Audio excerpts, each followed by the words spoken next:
An anguished scream broke the stillness of the cool September evening. Travis Kent listened in horror as a quarter-mile away, Dustin's pained cries for help rose and fell, and eventually faded away. Travis was running on a steep rise in the pine forest, in the direction of the screaming. Somewhere to his left, he knew their mutual friend, Parker, was also rushing to Dustin's aid. The bow hunters were tracking a 550-pound male black bear that Parker had shot a couple hours earlier. Himself armed only with a handgun, Travis knew that Dustin had only a 3-inch pocket knife to defend himself against an angry, wounded bear. He only hoped he could reach his friend in time. What's up, guys? Iceman here. So this story apparently is about a couple guys who were out in the woods and got attacked by a black bear. I'm not entirely sure of what the outcome is, but we're about to find out. And I'd like to thank you guys for all your support on this channel. And if you will, like this video, subscribe to the page, and hit the bell so you're notified next time I post a video. And if you want to support me further, you can become a channel member or a patron. Links in the description below. So let's get into this terrifying bear attack. Minnesota is home to 12,000 to 15,000 black bears, the majority in the northeastern area of the state. The large animals prefer forests and swamps with heavy cover. The coniferous forests of northern Minnesota are where most of the state's bear hunting occurs during September and part of October. This coincides with a surge in activity in the months before hibernation.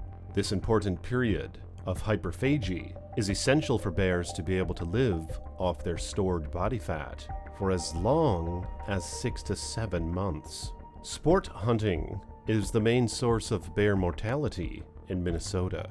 An average of 3,000 bears are harvested per year. The male bear that Parker Dunlop shot on September 28th was not a clean kill.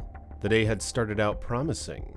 He'd been able to leave work early that Thursday to get out to his spot several hours before dusk. On his walk through the woods, he noticed fresh bear scat just a couple yards off the trail. A good sign.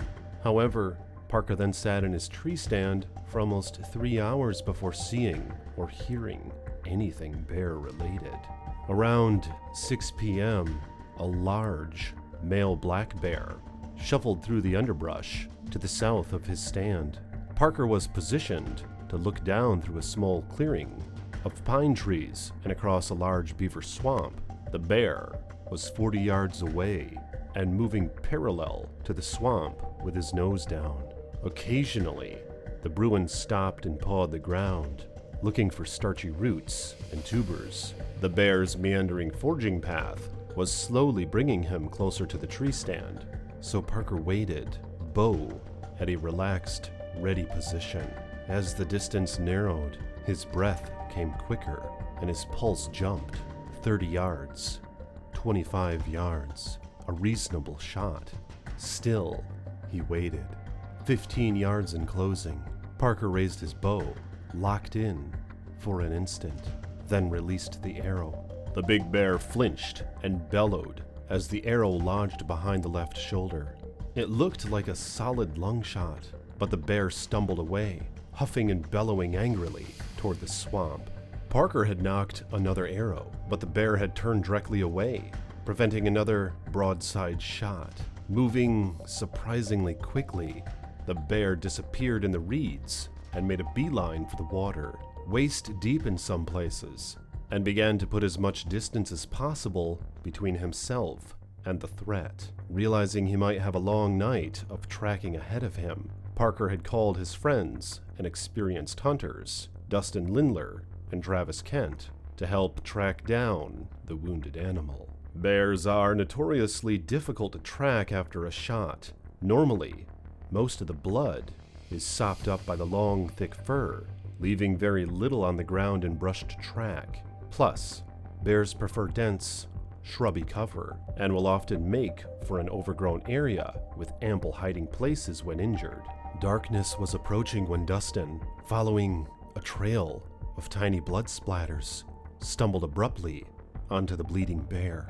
The animal was laying down, injured flank pointed upwards, when Dustin and the bear saw each other at the same time. The bear lunged forward without hesitation, desperate and vulnerable in his injured state. Dustin was flattened under the immense weight of the bear, who seemed to barely notice his injury now. Quickly, the bear began biting Dustin's face and arms. Blood covered his eyes, and he wasn't sure if it was his blood or the bear's. Screaming, the young man was able to free his right arm and grab his pocket knife, hand greasy with blood. He fumbled with the release as a paw raked heavily across his chest. With the blade out, he stabbed upwards as hard as he could, making contact with the bear's left flank. The bear reacted violently. An angry jaw closed around his upper arm, piercing his jacket and then his skin. Still, he gripped the knife and jabbed up again and again, aiming for the ribcage. Dustin only hoped the blade was long enough to pierce a lung. Travis and Parker were running hard through heavy cover towards the sound of their friends screaming. Travis got to him first, and his heart sunk when he saw Dustin's mangled body underneath the huge bear. The .45 was out, and he fired off 2 shots in succession, aiming at the center of mass, the middle of the torso of the heavy bear. Slowing down and steadying his arm, he fired several more rounds until he saw the bear collapse on top of Dustin. He was sure Dustin was dead. The screaming had stopped, and both Dustin and the bear lay motionless. Parker was at his side, and they exchanged anguished looks, both fearing the worst. Together they rolled the bear's body off their friend and tried to rouse him. Dustin's face and upper body was covered in blood, but he came to with a wry smile. "Hey guys, I found the bear." Jeez. What do you guys think about that story? It's crazy how you have to be extra careful if you're out bear hunting, because a wounded bear is an extremely dangerous bear. And I've only heard of a few incidents where a guy actually took on a bear with a pocket knife or some sort of sharp melee weapon, and it went well for him. And I suppose this is one of those incidents. But yeah, it's crazy, especially if you're out there with nothing but a bow and arrow. What a primitive way, but I'm sure exhilarating to some, to hunt bears. Personally, I have no interest in ever hunting a bear. I think they're pretty amazing animals, and I just don't have any interest in killing them just for sport. But I would love to go and spot bears out in the wild and hopefully get some footage for this channel that I could show to you guys on a future date. I'd like to go to Yellowstone someday, or visit the Upper Peninsula of Michigan again, because I haven't been there in many years. And up in the Porcupine Mountains, you can spot black bears. So hopefully, in the coming year or two, I can supply you guys with some footage doing such things. But let me know in the comments what you think about this story. I wonder if this Dustin guy just wasn't quite being as careful as he should have been. And personally, if I were him, I would have had my hand cannon out and ready to go if I were out searching for a wounded bear.